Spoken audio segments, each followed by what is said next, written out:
比房价下跌更可怕的是，国内4大趋势越来越明显，提前做好准备。现在这个房子一直是大家非常关心的一个话题之一，因为房子关系到我们每一个人的生活起居，我们每一天都是需要房子的。没有房子的人基本上是租房子，有房子的大部分又是贷款买的房子，每个月都要去还房贷。但是每个人都害怕房价出现下跌，因为下跌了之后，自己的钱就意味着贬值了。因为我们大部分的钱都在房子上面，有70%以上的资产都是属于房子上的。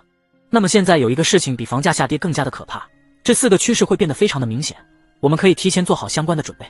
首先第一个就是大家的收入差距可能会越来越大。有一句话说的比较好，80%的财富掌握在20%的人群当中。这个意思就是大部分的钱都被少部分人给赚走了，而这个80%的人赚的钱还不足20%，大部分人赚钱都是很少的，都只能够拿一个基本工资。因为他们作为一些资本家，那他的钱肯定是用自己的资本去不断的赚钱，可能人家睡一觉起来都比我们辛辛苦苦在外面干10年还要挣得多。现实就是非常的残酷，因为我们靠体力去赚钱，永远是干不过资本去赚钱的。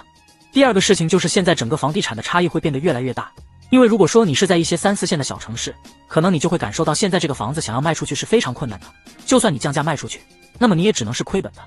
而在一些热门的1线城市、核心的地段，那里的房子还在不断的涨价，这房子它也是分等级的，好的房子永远是这么的抢手，而那些差的房子永远都是卖不出去的，除非是你的价格降到合理的区间范围之内，还要看有没有这个运气，有没有人愿意接盘。所以说这个房子的差距也是会变得越来越大。我们在买房子的时候一定要挑选好地段，特别是这个城市和地段是非常重要的，不要听一些销售的忽悠，他们觉得这个房子好，然后各种吹嘘，你就下单去买了。我们一辈子能够买得起几套房子，所以说每一次买房都必须要小心谨慎。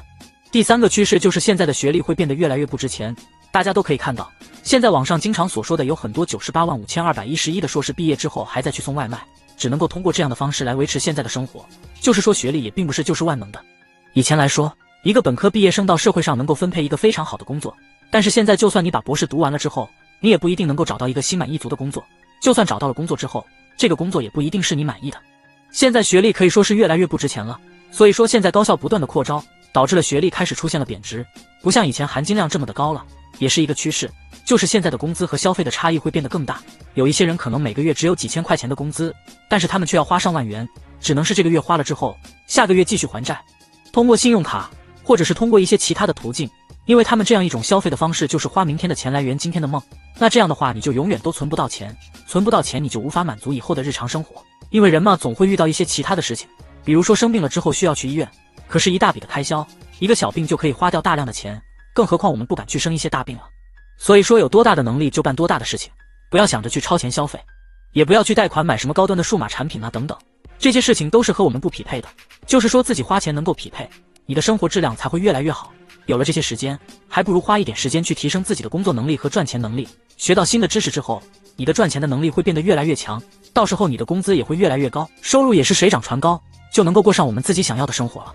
而本期视频就分享到这里，如果说你还有其他的一些想法，欢迎大家在评论区留言讨论。